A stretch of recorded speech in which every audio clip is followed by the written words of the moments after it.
온유하우스 예배 오신 여러분들을 환영합니다. 우리 함께 오늘 이곳에 계신 성령님 찬양하며 이 예배를 열어가겠습니다. 오늘 이곳에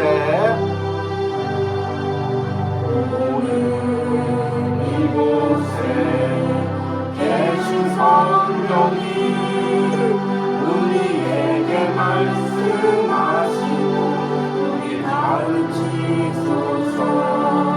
아침 우리 마음 열어주시고 주의 빛으로 밝혀 우리 인도하소서.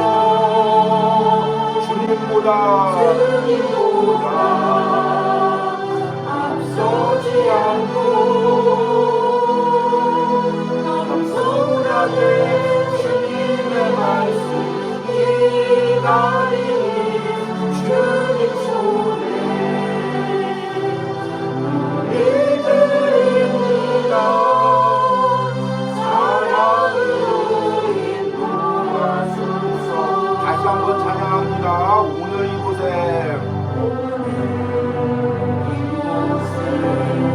계신 성령님 우리에게 말씀하시고 우리 가르치소서. 아침 우리 마음 열어주시고 주의 빛으로 밝혀 우리 인도하소서. 주님보다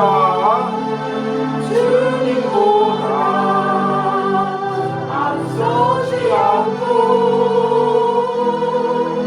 겸손하게 주님의 말씀 기다리니 주님 손에 우리 드립니다. 사랑으로 인도하소서. 주님보다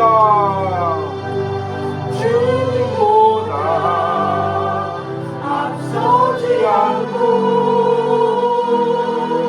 겸손하게 주님의 말씀 기다리니 주님 손에 우리 드립니다. 사랑으로 인도하소서. 아멘. 우리 함께 묵도하심으로 8월 넷째 주 온유하우스 주일 예배를 하나님께 드리겠습니다.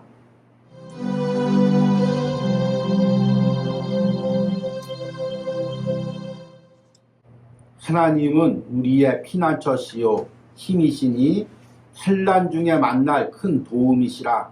그러므로 땅이 변하든지 산이 흔들려 바다 가운데 빠지든지 바닷물이 솟아나고 뛰놀든지 그것이 넘침으로 산이 흔들릴지라도 우리는 두려워하지 아니하리로다. 아멘. 하나님께서 우리의 피난처시고 우리의 도움이시니라. 그 은혜로 이번 한 주 살아오고 오늘 예배를 드립니다. 오늘 예배 가운데 그 하나님의 안전한 팔 안에서 우리가 쉼과 은혜와 회복을 누리기로 합니다. 오직 주님만을 바라봄으로 예배하기를 원합니다. 이 시간 성령님께서 이곳에 임재하시고 예배하는 모든 자들의 마음을 열어주시고 온전히 마음을 들여 하나님께 예배할 수 있는 은혜를 주시옵소서. 예수님의 이름으로 기도했습니다. 아멘. 찬송가 413장입니다.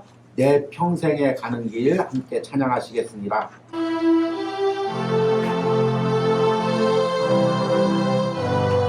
내 평생에 가는 길, 내 평생에 가는 길 주님 알아요. 길 잔잔한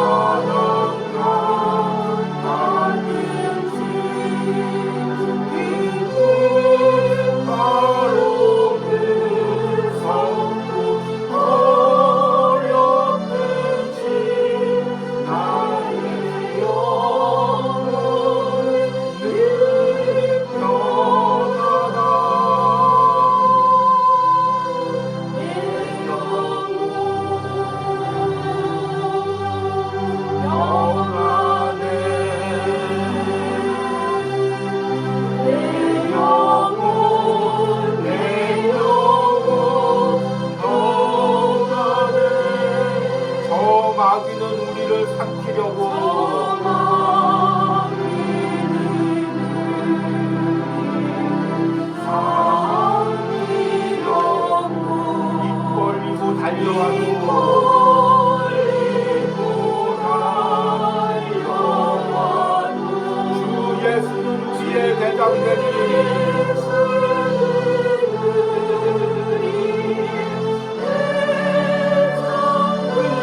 싸워서 이기겠네.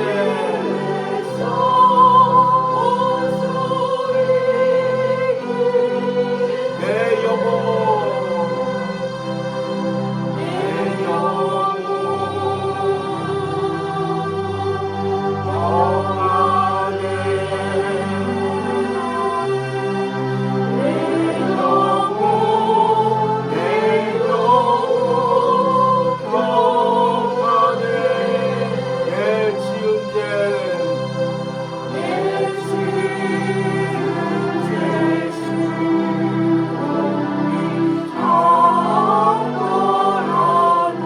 주 예수께 다 내며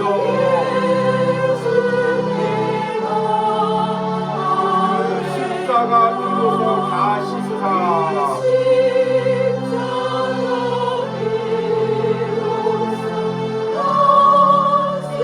술보다 정하겠네.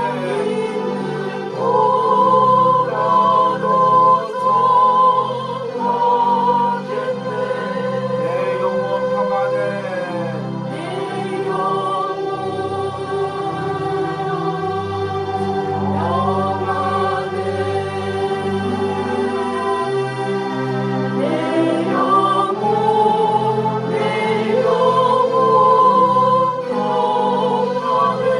저 궁중에 구름이 일어나며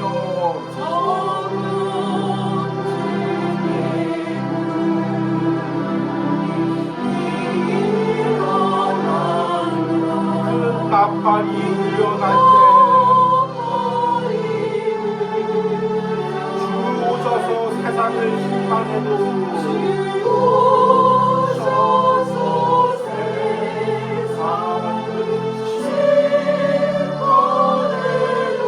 나의 영혼은 더없겠네.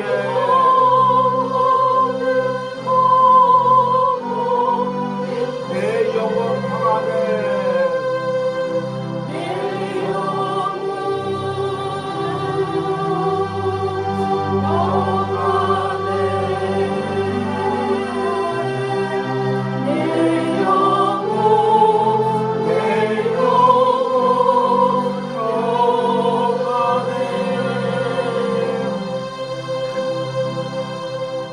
아멘.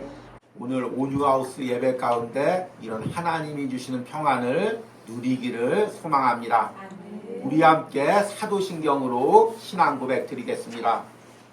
나는 전능하신 아버지 하나님 천지의 창조주를 믿습니다. 나는 그의 유일하신 아들 우리 주 예수 그리스도를 믿습니다.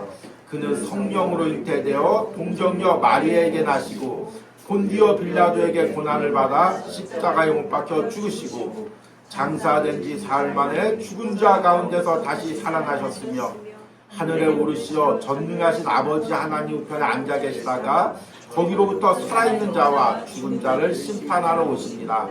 나는 성령을 믿으며 거룩한 공교회와 성도의 교제와 죄를 용서받는 것과 몸의 부활과 영생을 믿습니다. 아멘. 온유하우스 소식을 전하겠습니다. 오늘이 8월 넷째 주입니다. 8월달은 5째 주일까지 있습니다. 그래서 오늘이 아직 8월 마지막 주는 아니지만 이번 한 주 사도행전 묵상이 거의 8월 마지막 주 묵상이 되겠습니다. 여러분들이 한 주간도 또 사도행전 묵상을 통해서 무더위와 폭우 가운데 은혜로 걸어온 줄 믿습니다. 그리고 다음 주도 이번 주도 또 여러분들이 사도행전 묵상 가운데 하나님의 도움과 은혜를 누리시길 바랍니다. 그리고 우리가 이 사도행전을 묵상하면서 사도행전 말씀을 함께 필사하고 있습니다. 이제 2주간 쉼 후에 또 이 필사를 이어갈 때 조금 막힌 부분들도 있을 것입니다. 그럼에도 여러분들이 꾸준히 이 말씀대로 또 필사하며 이 묵상을 따라오시면 하나님이 큰 은혜를 주실 줄 믿습니다. 그리고 이 묵상이 9월을 지나서 10월 중순 정도에 이제 다 마칠 예정입니다. 그때 또 필사한 것들 다 보고 또 시상하는 은혜가 있겠습니다. 또 그때 또 은혜 나눔이 있습니다. 이번 사도행전 묵상은 꽤 길게 묵상을 이어가기 때문에 은혜 나눔도 여러분들이 아주 늦게 이제 글을 쓰게 되었습니다. 할렐루야, 은혜죠. 그런데 그만큼 또 여러분들이 받은 은혜를 잘 기억했다가 더 깊은 신앙의 고백으로 이 은혜 나눔을 드리시기 바랍니다. 단순히 그냥 행사가 아니라 여러분들의 마음을 이 고백으로 하나님께 드리시는 은혜가 있기를 소망합니다. 그래서 남은 사도행전 묵상 가운데 하나님이 더 큰 은혜를 부어주시기를 우리 함께 기도하시기 바랍니다. 또 이 묵상을 전하는 저를 위해서도 함께 기도해 주시기 바랍니다. 그러면 오늘 말씀을 전하겠습니다. 오늘 말씀의 본문은 사도행전 17장 1절에서 7절입니다. 제가 읽도록 하겠습니다.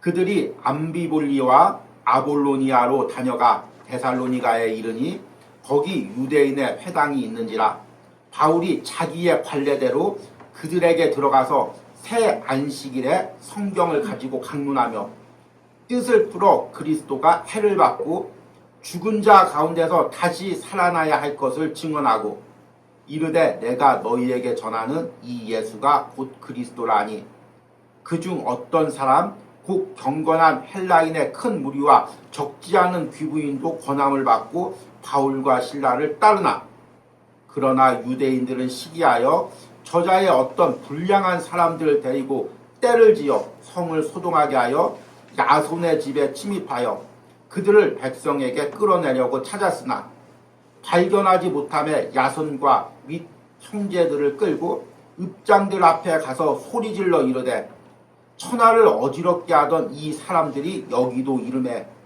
야손이 그들을 맞아들였도다. 이 사람들이 다 가이사의 명을 거역하여 말하되 다른 임금 곧 예수라 하는 이가 있다 하더이다 하니 아멘. 사람들마다 평생 붙들고 놓지 못하는 것들이 있습니다.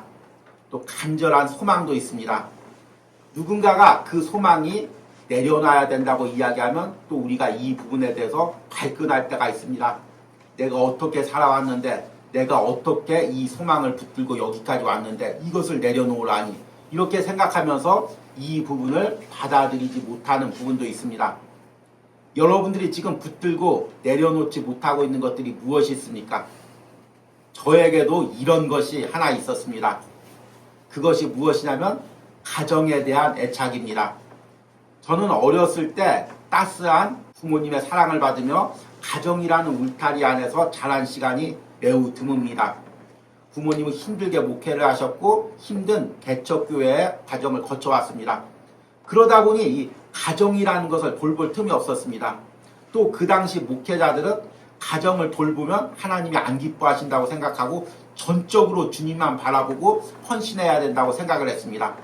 저는 그건 역시 그 당시 하나님이 주신 은혜고 그 은혜로 또 하나님이 그 헌신을 받았을 것이라고 믿습니다. 그럼에도 불구하고 그 과정에서 저는 항상 따뜻한 가정의 품이 너무나 그리웠습니다. 제가 이제 어린 시절에는 이제 개척교회 예배를 드렸기 때문에 새 자녀들이 각자 맡은 구역의 교회를 청소했습니다. 그러면 가족들과 함께 손을 잡고 교회 계단을 올라오는 성도들의 가정의 모습을 보면 그렇게 부러울 수가 없었습니다. 그래서 어린 나이에 제 안에 소망이 있었습니다. 나도 커서 하나님이 축복 주시면 부모님을 모시고 그 어렸을 때 누리지 못했던 가정의 울타리를 내가 세워야 되겠다. 이 소망이 있었습니다. 그래서 어린 나이에도 악착같이 공부했고 또 성공을 향해서 달려갔습니다. 그런데 하나님께서 섭리가 있었는지 저를 목회자로 부르셨습니다. 그런데 목회자가 되고 나서도 이 부분을 내려놓지 못한 부분들이 많이 있었습니다. 그런데 또 제가 신대원 2학년 때 하나님께서 아버지를 부르셨습니다. 그때서 제가 그 아버지 장례식 가서 얼마나 통곡했는지 모릅니다. 삼형제 중에서 저만 이렇게 통곡을 하는 것입니다. 그래서 온 사람들이 저 둘째 아들 무슨 큰일이 있어? 가정에 대한 어떤 아픔이 있어? 왜 이렇게 통곡을 해? 이렇게 이야기하기도 했습니다. 그런데 제가 통곡한 이유는 내가 어렸을 때 가졌던 소망, 가정의 그 울타리를 다시 회복하고자 하는 그 소망, 그 소망이 깨어졌기 때문입니다. 그리고 나서 이제 목회를 하면서도 또 이제 어머니가 홀로 있으니까 어떻게든지 내가 그 어머니를 돌보고 또 형제들에게 도움을 주면서 가정을 회복해야 되겠다는 그 열망이 있었습니다. 그래서 여러 번 그 시도를 했습니다. 그런데 그때마다 하나님께서 제 발길을 막으셨습니다. 그리고 기도했습니다. 그러다가 하나님의 섭리 가운데 이 부분까지 또 하나님 앞에 내려놓아야 할 것임을 깨달았습니다. 그리고 조금씩 그것을 내려놓고 어느 순간 그것으로부터 자유하는 은혜가 있었습니다.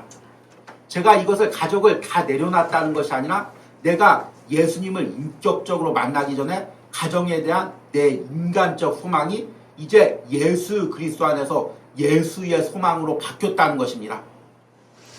저는 이 온유하우스 공동체를 섬기고 또 예배하면서 이 온유하우스를 통해서 하나님께서 또 새로운 가정을 내 안에 주셨다고 믿습니다. 이 온유하우스가 세워질 때 힘겹게 함께 기도하면서 또 도운 손길들이 저는 또 예수 그리스도 안에서 가정이라고 생각합니다. 또 지금 예배를 함께 드리지는 못하지만 멀리서도 항상 이 온유하우스 예배를 위해서 기도하고 저를 위해서 기도하고 우리 가정을 위해서 기도하는 손길들이 있습니다. 저는 그들 역시 하나님이 예수 그리스도 안에서 맺어준 가족이라고 생각을 합니다. 항상 멀리서도 이 온유하우스 예배를 위해서 새벽마다 기도하시는 분이 있고 항상 어려운 환경 속에서도 최선을 다해 물질로 섬기면서 이 온유하우스 예배가 세워지기를 기도하는 심령들도 있습니다. 저는 그들을 위해서 이곳에서 기도하면서 함께 그들을 향한 간절한 마음으로 기도합니다. 이것이 복음 안에서 예수 그리스도 안에서 하나님이 주신 새로운 가족의 은혜라고 생각합니다. 여러분들도 마찬가지입니다. 내가 예수님을 깊게 만나기 전에 내 인간적인 소망이 있었습니다. 나의 간절한 바람이 있었습니다. 그러나 여러분들이 예수님을 만나고 예수님이 내 안에 구주가 되시고 그리스도가 되시면 예수 그리스도 안에서 여러분들의 인간적인 소망이 새롭게 변하는 은혜가 있습니다. 그때서야 여러분들 붙들어매고 여러분들을 놓아주지 않았던 모든 것들에게서 여러분들이 진정한 자유함을 누리고 예수만을 진정한 구주로 섬기는 은혜가 있습니다. 여러분들이 이 온유하우스 예배와 묵상으로 그 은혜를 누리시길 바랍니다. 우리가 사도행전을 묵상하다 보면 사도들과 바울이 곳곳에서 복음을 전합니다. 그런데 장황하게 설교할 때도 있지만 그 설교의 핵심은 항상 똑같습니다. 그 복음 전도의 설교의 핵심이 무엇이냐면 예수가 그리스도라는 것입니다. 예수가 하나님의 아들이다. 그리고 예수만이 유일한 구원자라는 것이 사도와 바울이 전한 복음의 핵심이었습니다. 오늘 읽은 데살로니가에서 바울이 복음을 전할 때도 그 핵심이 변치가 않습니다. 오늘 읽은 말씀에 사도행전 17장 2절에서 3절 말씀을 보니까 바울이 자기의 관례대로 그들에게로 들어가서 새 안식일에 성경을 가지고 강론하며 뜻을 풀어 그리스도가 해를 받고 죽은 자 가운데서 다시 살아나야 할 것을 증언하고 이르되 내가 너희에게 전하는 이 예수가 곧 그리스도라니. 그러니까 바울과 사도가 전한 복음을 한마디로 아주 압축하면 뭐냐면 예수가 그리스도라는 것입니다. 여러분들이 평생 붙들고 살고 있는 복음의 핵심이 바로 이것입니다. 예수가 그리스도라는 것입니다. 그런데 이 복음을 들은 반응이 영 다릅니다. 먼저는 긍정적인 반응이 있죠. 4절에 그 중에 어떤 사람 곧 경건한 헬라인의 큰 무리와 적지 않은 귀부인도 권함을 받고 바울과 실라를 따르니 그 복음을 받아들인 사람이 있습니다. 그런데 반면 그 복음을 듣고 거부하고 바울과 실라를 오히려 공격한 사람이 있습니다. 5절 이후의 말씀 보니까 그러나 유대인들은 시기하여 저자의 어떤 불량한 사람들 데리고 떼를 지어 성을 소동하게 하여 야손의 집에 침입하여 그들을 백성에게 끌어내려고 찾았으나 발견하지 못하며 야손과 몇 형제들을 끌고 읍장들 앞에 가서 소리를 질러 이르되 천하를 어지럽게 하던 이 사람들이 여기도 이르네 야손이 그들을 맞아들였도다. 이 사람들이 다 가이사의 명을 거역하여 말하되 다른 임금 곧 예수라 하는 이가 있다 하더이다 하니. 아멘. 당시 유대인들은 소수였습니다. 그리고 약한 사람이었죠. 그런데 바울과 실라를 공격하려면 자기 힘으로 할 수가 없습니다. 그래서 동네에서 힘께나 쓴다는 사람, 좀 불량한 사람들 데리고 함께 공격을 하는 것입니다. 그런데 함께 공격할 명분이 없습니다. 그러니까 명분도 만듭니다. 이 사람들이 다 가이사의 명을 거역하여 말하되 다른 임금 곧 예수라 하는 이가 있다 하더이다. 이들은 이 예수 그리스도를 가이사 대신 섬기는 다른 왕으로 이야기를 합니다. 그래서 이들을 반역자로 보는 것입니다. 그래서 바울과 실라를 잡아 죽이려고 하는 것입니다. 그런데 여러분, 이 말씀을 우리가 묵상하면서 왜 유대인들이 과연 이 바울과 실라를 이렇게 공격했을까요? 오늘 말씀을 여러분들 읽어보시기 바랍니다. 바울과 실라가 유대인들에게 해를 끼친 것이 없습니다. 다른 잘못한 것이 없습니다. 그런데 이들이 바울과 실라를 그렇게 공격하고 죽이려고 합니다. 그 이유가 무엇일까요? 바울과 실라가 전한 복음이 유대인들 안에 있는 무언가를 자극했기 때문입니다. 그것이 무엇일까요? 그것을 두 가지로 크게 나누어서 해석할 수가 있습니다. 먼저 오늘 말씀해 보니까 5절에 그러나 유대인들은 시기하여.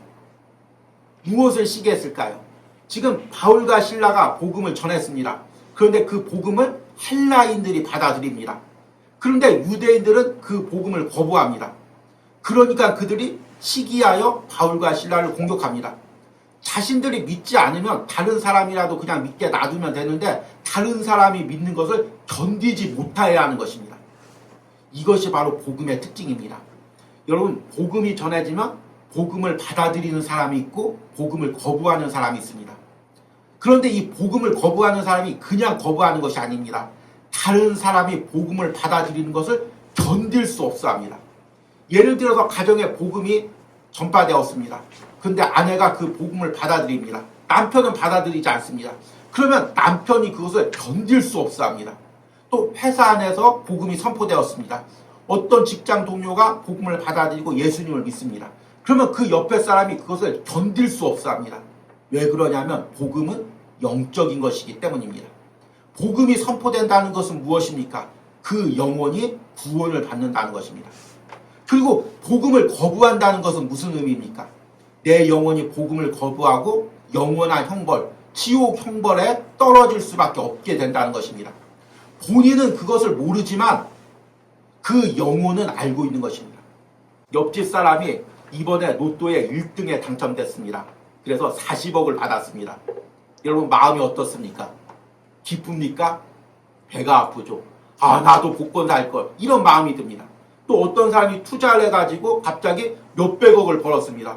아, 축하해. 그런 마음만 듭니까? 내 안에 나도 투자할 걸. 나도 저렇게 투자했으면 더 벌 수 있었는데. 이런 마음이 듭니다. 그런데 우리의 영혼도 마찬가지입니다. 저 사람 구원받았어. 나는 영혼 형벌 받아. 아, 저 사람 잘 됐네. 그렇게 끝나는 것이 아닙니다. 내 안에 영혼에서 견딜 수 없는 그 질투와 시기가 생기는 것입니다. 나는 영혼 형벌 받을 수밖에 없는데 저 사람은 구원받았네. 저 사람은 하나님 자녀 되었네. 저 사람은 은혜를 누리네. 견딜 수가 없는 것입니다. 어떻게 해서든지 저 사람도 복음을 듣지 못하도록 내가 회방을 놓으려는 것입니다. 이것이 사실은 사탄의 마음인 거죠. 여러분, 이 사탄이 왜 우리를 공격할까요? 성경에 보니까 하나님께서 한번 택한 자는 사탄이 아무리 건드려도 그 구원을 취소할 수 없다고 이야기합니다. 그러면 사탄이 공격하는데 무슨 효과가 있는데 이렇게 우리를 공격하고 우리가 주의를 하려고 하고 예배하려고 할 때마다 이렇게 공격합니까? 그것이 바로 오늘 말씀에 나와 있는 그 유대인들의 마음입니다. 시기와 질투의 마음입니다. 나는 영원 형벌 받아서 영원한 그 지옥에 떨어지는데 하나님의 자녀가 구원을 받아서 영원한 생명을 누리고 축복을 누린다니까 견딜 수가 없는 것입니다. 이 땅에 자기가 권세가 있을 때 동안은 최대한 괴롭혀서 하나님과를 멀어지게 하는 것이 바로 사탄의 전략인 것입니다. 우리가 여기에 넘어가면 안 되는 것입니다. 우리는 어떤 공격과 어떤 핍박과 어떤 어려움이 있어도 영원한 생명을 누린 사람입니다. 복음을 누리는 것입니다. 앞에서 제가 로또 당첨된 거나 세상에 투자해서 성공한 것을 이야기했는데 그것과는 비교할 수 없는 영원한 생명을 지금 내가 누리고 있는 것입니다. 세상은 이것을 시기해서 어떻게든지 뺏어가려고 합니다. 어떻게 해서든지 공격하려고 합니다. 그러면 나는 이것을 지키며 항상 내가 받은 은혜를 간직하면서 그 은혜로 살아가야 하는 것입니다. 이것이 바로 복음이 주는 능력이고 은혜입니다. 그런데 유대인들이 또 이렇게 분노한 이유에는 다른 이유가 있습니다. 바로 바울이 전한 복음의 핵심이 그들 안에 있는 집착했던 것을 건드렸기 때문입니다. 3절을 다시 한번 읽겠습니다. 뜻을 풀어 그리스도가 해를 받고 죽은 자 가운데서 다시 살아나야 할 것을 증언하고 이르되 내가 너희에게 전하는 이 예수가 곧 그리스도라니. 지금 바울이 전한 복음의 핵심은 무엇이냐면 예수가 그리스도라는 것입니다. 우리는 흔히 예수 그리스도라고 부릅니다. 그런데 유대인들에게 예수와 그리스도는 다른 사람이었습니다. 예수는 무엇입니까? 히브리식 이름입니다. 아주 흔한 이름이죠. 그래서 예수아라고도 하고 여호수아라고도 합니다. 그래서 이 예수라는 이름은 아주 흔한 이름이고 지금 바울이 전한 예수는 나사렛 촌동대에서 이제 자라고 목수의 아들로 자라서 그리고 십자가에서 못 박혀 죽은 한 유대의 인물입니다. 그런데 그리스도는 누굽니까? 유대인들이 몇천 년 동안 기다려오던 메시아였습니다. 그리스도는 헬라어고 히브리어로 바꾸면 메시아가 됩니다. 유대인의 신앙을 한마디로 이야기하면 메시아 신앙입니다. 그들은 수천 년간 이방 민족들에게 학대를 당하고 핍박을 당하면서도 견딜 수 있었던 이유가 무엇이냐면 그들의 소망과 꿈이 있었기 때문입니다. 그 소망과 꿈이 무엇이냐면 메시아가 오는 것입니다. 구약에 예언해보면 메시아가 오면 모든 묶인 것으로부터 자유함을 주고 억눌린 것을 다 풀어주고 또 자신들을 괴롭히던 민족들을 한 번에 다 쳐서 멸하시고 또 하나님의 자유와 은혜와 축복을 주신다고 예언하고 있습니다. 유대인들은 수천 년간 이 메시아를 기다렸습니다. 그리고 지금도 메시아를 기다리고 있습니다. 우리 이제 한국 기독교에서 가장 잘못된 복음 중에 하나가 뭐냐면 유대교의 신앙과 기독교의 신앙을 동일시하는 것입니다. 아니면 또 그것을 같은 선상에 있는 것으로 보는 것입니다. 그러나 여러분 우리가 분명히 알아야 될 것은 유대교의 신앙과 기독교는 전혀 다른 것입니다. 유대인들은 예수님을 십자가에 못 박았고 지금도 이들은 예수 믿는 것을 모욕합니다. 제가 성지 순례를 갔는데 이스라엘 땅에도 교회가 세워졌습니다. 아주 극소수죠. 세상에서 교회가 적은 곳이 공산국가하고 또 일본하고 또 이스라엘이 있습니다. 그런데 그곳에도 한두 개 교회가 세워져 있습니다. 그런데 교회에서 예배를 드리는데 벽이 검은색입니다. 그래서 왜 이 교회색은 검은색입니까 했더니 몇 달 전에 유대인들이 와서 여기에 불을 질렀다는 것입니다. 그러니까 유대인들은 예수님 믿는 것을 너무나 싫어합니다. 왜냐하면 그들이 메시아를 기다리고 있는데 2000년 전에 온 나사렛 예수를 메시아라고 하니까 이것을 견딜 수가 없어 하는 것입니다. 왜냐하면 그들이 원하는 그리스도는 자신들의 꿈을 이루어주는 그리스도이기 때문입니다. 자신들이 그동안 억눌려 살았던 것, 힘겹게 살았던 것, 고통당하고 살았던 것, 이것을 한 번에 인간적으로 회복시켜주는 분이 바로 그리스도입니다. 그래서 이들은 그리스도가 오면은 왕이나 정치가나 장군으로 올 것으로 기대했습니다. 그래서 그리스도가 유대인들을 이끌고 모든 전쟁에서 승리해서 그들에게 자유와 꿈과 소망을 준다고 그들은 확신했습니다. 특히 지금 바울이 복음을 전한 데살로니가가 어떤 지역입니까? 로마의 아주 깊숙한 곳에 있죠. 유대인들이 여기까지 끌려와서 포로 생활을 했을 때 얼마나 힘겨웠겠습니까? 아버지, 할아버지, 조상 때로 계속해서 고통당하면서 오직 메시아 그리스도가 오기를 기다렸습니다. 그런데 지금 바울이 복음을 전하면서 너희들이 기다리던 그 그리스도가 예수라고 이야기하는 것입니다. 그러니까 이들은 견딜 수 없는 이 모욕감을 느낀 것입니다. 자신의 꿈과 소망을 짓밟는 것입니다. 그 고통당하면서 그 아픔당하면서 가지고 있었던 유일한 소망, 그것을 지금 바울이 복음으로 깨트리고 있는 것입니다. 그러니까 견딜 수가 없는 것입니다. 여러분, 사람이 살아가는 이유는 소망이 있기 때문입니다. 그런데 그 소망이 대부분 세상 사람들은 인간적 소망입니다. 내가 지금 이렇게 고통당하지만 한 방만 터지면 내가 크게 성공할 거야. 그러면 그동안 나 무시했던 사람, 나 조롱했던 사람들 다 갚아줄 거야. 사실은 이런 소망으로 그 힘겨운 일들을 버티고 직장생활을 버티면서 살아가는 것입니다. 공부하는 학생들도 마찬가지죠. 지금 이렇게 힘겹게 공부하지만 내가 좋은 대학교 가서 성공하면 이거 한 방에 다 회복될 거야. 우리는 사실은 다 이런 인간적인 소망으로 세상을 살아갑니다. 그런데 누가 그 인간적 소망을 깨뜨리려고 하면 우리는 견딜 수 없어 합니다. 내가 지금까지 어떻게 살아왔는지를 알아? 내가 지금까지 어떻게 힘겹게 공부해왔는지를 알아? 내가 어떻게 힘겹게 지금까지 우리 가정 이끌어왔는 줄 알아? 그런데 그 소망이 다 잘못됐다니 하고 견딜 수 없어 합니다. 그러나 여러분, 내가 복음을 받아들인다는 것은 무슨 의미입니까? 여러분, 내가 복음을 받아들인다는 것은 내가 예수를 그리스도로 믿는다는 것입니다. 내 안에 예수님이 오셔서 내 안에 주인이 된다는 의미인 것입니다. 예수님을 믿는다는 것은 단순히 예수님을 믿고 내 영혼이 구원받고 끝났다는 그 의미가 아닙니다. 여러분, 우리가 이것을 분명히 아시기 바랍니다. 내가 예수님을 믿으면 내가 하나님의 자녀가 되고 또 내 영혼이 구원받고 하나님의 백성이 됩니다. 내가 오늘 이 순간 죽어도 나는 하늘 날아가서 하나님과 영원한 생명을 누리는 은혜를 누립니다. 아멘이죠. 그런데 그것으로 끝나는 것이 아닙니다. 내가 예수님을 믿으면 내 안에 예수님이 주인이 되는 것입니다. 그동안 내가 이루지 못했던 것, 그동안 내가 아픔 당했던 것, 그동안 내가 놓지 못했던 것, 그런 것들이 이제 내 안에 예수가 주인이 됨으로써 오로지 예수님을 향한 소망으로 바뀐다는 것입니다. 이것이 복음인 거죠. 그런데 이렇게 예수가 내 안에 주인이 됐을 때 커다란 또 내 안에 갈등과 충돌이 있습니다. 그 갈등과 충돌이 무엇입니까? 그동안 내가 주인 삼았던 것과 갈등하고 충돌하게 되는 거죠. 예수님이 내 안에 주인이 되려면 그동안 내 안에 주인 삼았던 것이 밀어나야 내 안에 주인이 되는 거죠. 한 가정에, 한 회사에, 한 공동체에 두 명의 주인이 있을 수가 없습니다. 새로운 주인이 오면 옛 주인이 떠나가야 됩니다. 그리고 새 주인이 옛 주인의 자리를 차지하는 것입니다. 복음이란 바로 이런 것입니다. 내가 그동안 세상적으로 소망했던 것, 절대로 놓지 못했던 것, 이것만은 꼭 이루어야 된다고 붙들었던 것, 그것들이 내가 복음을 받아들이면 그것들이 다 무너지고 깨어지고 떠나가고 그 안에 누가 오시냐면 예수님이 오시는 것입니다. 예수님이 그리스도가 되는 거죠.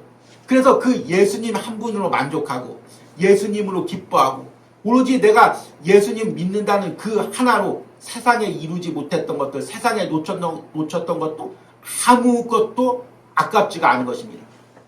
그래서 바울이 빌립보서 3장에 자신의 그 화려한 과거를 자랑하면서 이 모든 것을 배설물로 여긴다고 말하고 있습니다.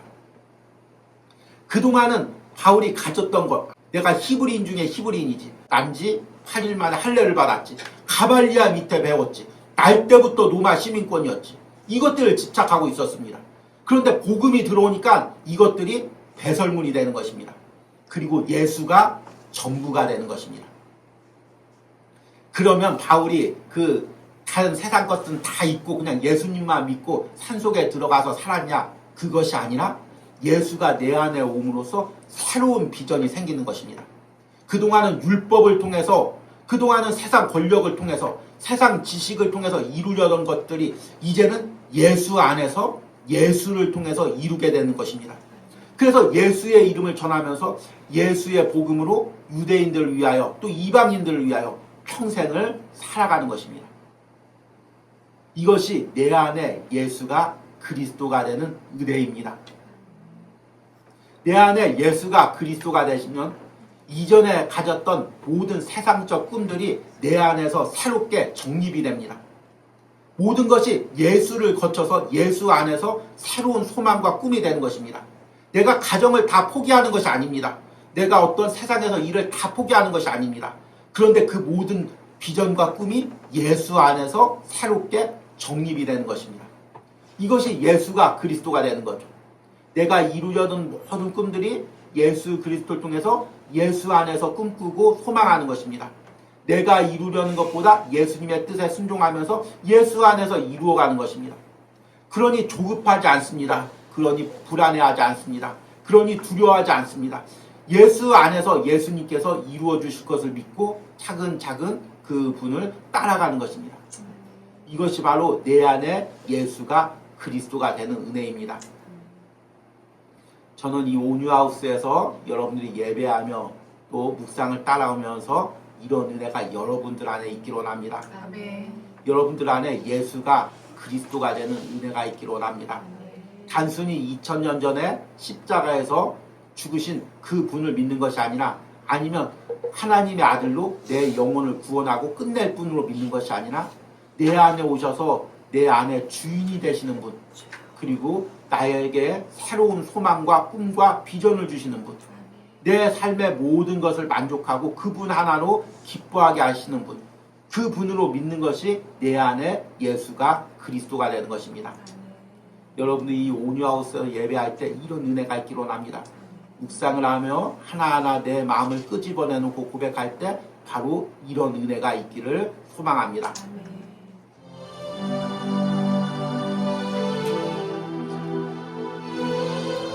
오늘 들은 말씀 기억하며 주가 일하시네 찬양하겠습니다. 여러분, 우리 이 찬양을 고백하면서 주가 일하신다는 것이 어떤 의미인지를 다시 한번 생각하며 찬양하시기 바랍니다. 내가 일한다는 의미가 아닙니다. 내 인간적 소망을 위해서 일한다는 것이 아닙니다. 내 인간적 방법으로 일한다는 의미가 아닙니다. 주님께서 주님의 뜻을 위하여 나를 사용하시며 일한다는 의미입니다. 그러니까 이것을 기억하면서 이 찬양으로 고백하시겠습니다. 우리 함께 찬양합니다.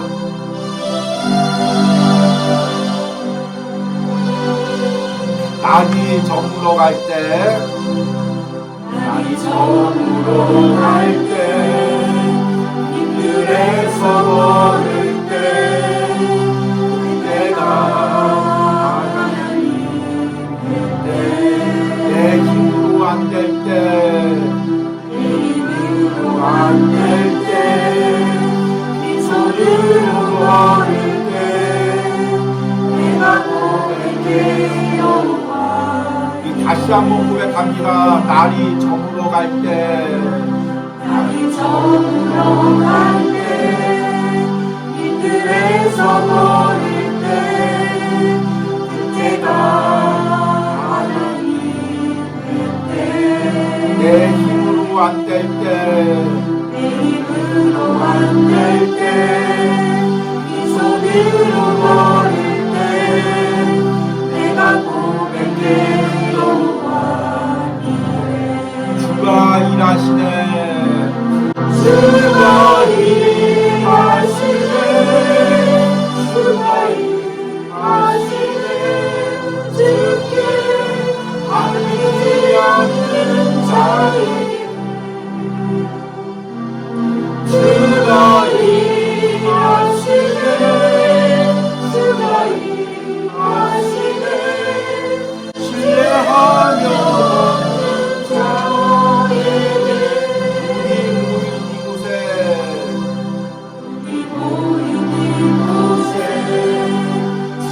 함께 계시네, 우리의 아버지. 적은 떡과 물고기, 내 모든 걸 누릴 때, 모든 고백해 여호와 이래. 주가 일하시네, 주가 일하시네, 주가 일하시네, 주께 아끼지 않는 자에게 주가 일하시네, 주가 일하시네, 신뢰하며 얻는 자. 주가 일하시네, 주가 일하시네, 주가 일하시네, 주께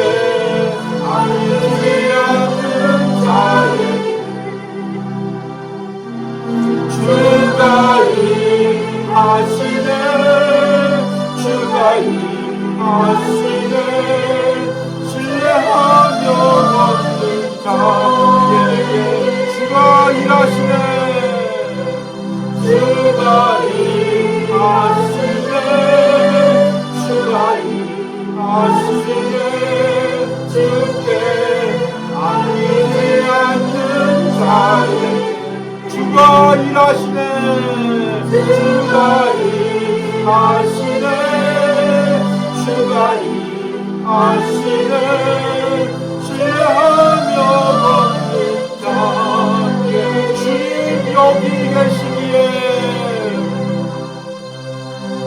주님 여기 계시기에 이 기쁨 바다가 반석이 되고 주님 여기 계시기에 반석이 내가 걸어가리라 주님 여기 계시기에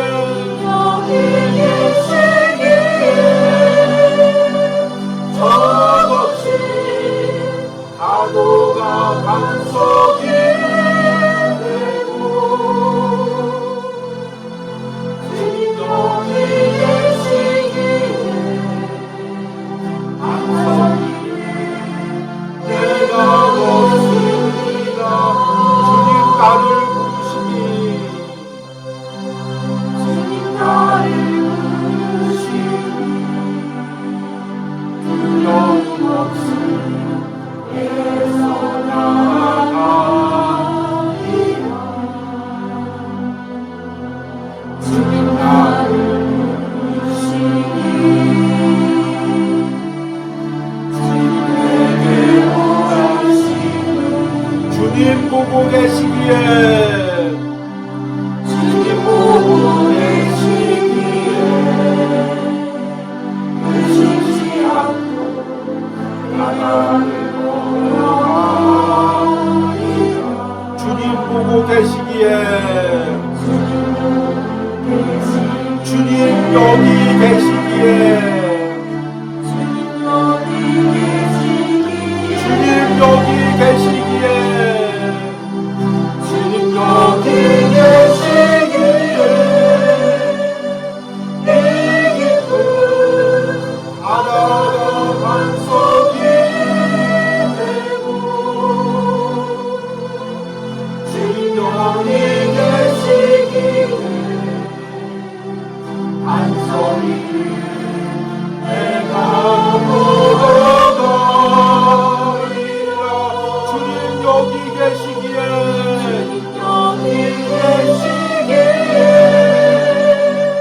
저것이 파도가 반석이 되고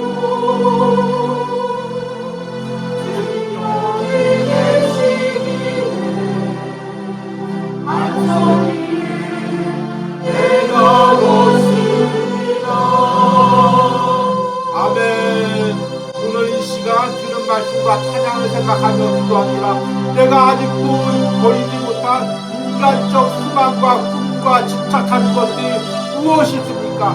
이것들이 예수 안에서 사육의 비전으로 정립되는 은혜가 일어났다 더 이상 인간적인 수만과 꿈과 집착이 아닌 예수 그리스도 안에서 비전과 수만과 꿈으로 변하게 하여 주시옵소서 이 주여로 기도합니다 주여 주님 정말 내가 인간적으로 모든 것들이 예수 그리스도 안에서 사육의 정립되는 은혜가 일어났다 예수 안에서 우리에게 새로운 은혜와 비전이 주어지기 원합니다 그동안 내가 놓지 못하고 있었던 모든 인간적인 생각들이 예수 그리스도의 무기로 깨어지는 은혜가 있게 하여 주시옵소서 이제 예수 그리스도가 내 안에 주님이 되게 하여 주시옵소서 예수 그리스도가 만든 내 안에 수많이 되게 하여 주시옵소서 예수 그리스도 안으로 내가 이루지 못했던 세상 것들을 다 내려놓고 예수 안에서 새로운 힘과 수많을 가지게 하여 주시옵소서 그런 은혜를 오늘 우리와 우리의 말씀을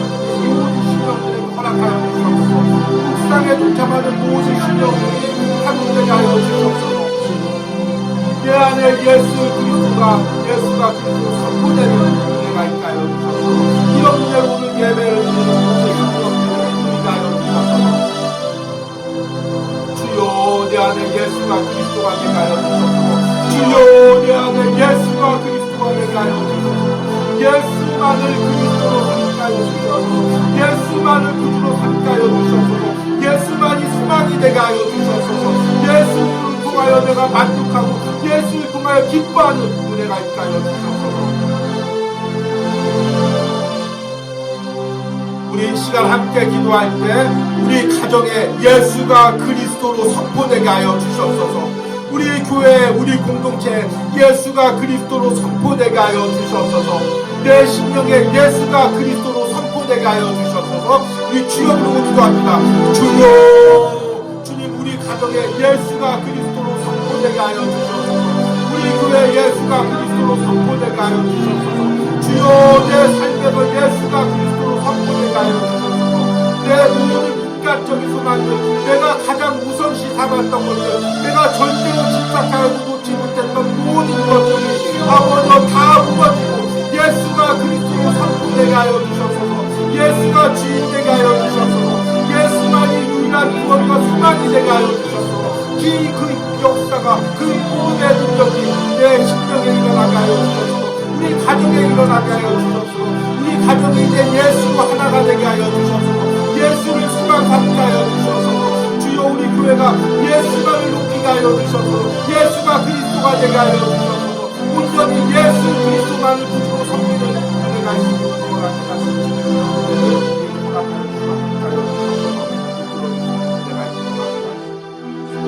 마지막으로 한 주간 사도행전 묵상을 위하여 기도합니다. 하나님 사도행전 묵상에 성령의 기름을 부어주시고 복음이 선포되게 하시고 이 묵상을 통해 영혼들이 변화되고 세상적인 소망들이 복음 안에서 새로운 소망으로 변하는 은혜가 있게 하여 주시옵소서. 이 주여 부르고 기도합니다. 주여 한 주간 사도행전 묵상을 통해 복음의 능력이 선포되기로 합니다. 예수가 그리스도로 선포되는 은혜가 있기로 합니다. 모든 세상적인 것들 내가 붙들었던 것들을 내려놓지 않고 모든 예수를 그리스도로 부르는 은혜가 있기로 합니다.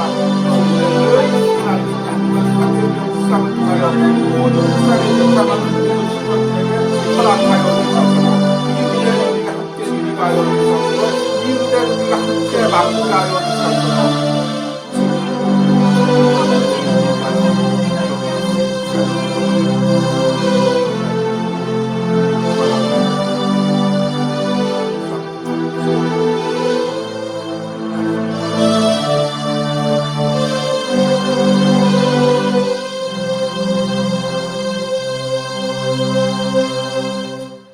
뜻을 풀어 그리스도가 해를 받고 죽은 자 가운데서 다시 살아나야 할 것을 증언하고 이르되 내가 너희에게 전하는 이 예수가 곧 그리스도라 하니 아멘.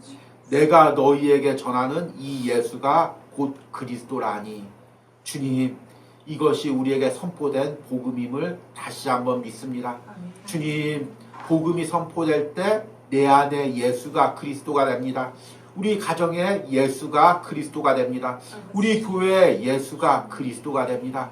주님 그동안 내가 세상적으로 붙들고 있었던 것들 세상적으로 집착했던 모든 것들 인간적인 방법으로 이루려고 했던 모든 것들이 예수가 그리스도로 선포될 때 예수 그리스도의 소망으로 비전으로 바뀌는 줄 믿습니다. 이런 은혜가 오늘 말씀을 듣는 모든 심령들 안에서 이루어지게 하여 주시옵소서. 그들의 가정과 공동체 가운데서 이루어지게 하여 주시옵소서. 예수가 그리스도로 선포되게 하여 주시옵소서. 예수만이 유일한 소망이고 꿈이고 우리의 비전이 되게 하여 주시옵소서. 아직도 우리가 붙들고 있는 것들이 무엇이 있습니까? 아직도 놓지 못하고 있는 것들이 무엇이 있습니까? 그것들이 복음 안에서 다 깨어지고 내려놓게 되는 은혜가 있게 하여 주시옵소서. 오직 내 안에 예수 그리스도만이 주인 되게 되시고 오직 예수 그리스도만이 나의 꿈과 소망이 되는 복음의 능력을 우리가 맛보게 하여 주시옵소서. 오늘 예배에 동참하는 모든 심령들이 그 복음의 능력을 맛보기를 원합니다. 그 가정과 자녀들이 그런 은혜를 누리며 살아가기를 원합니다.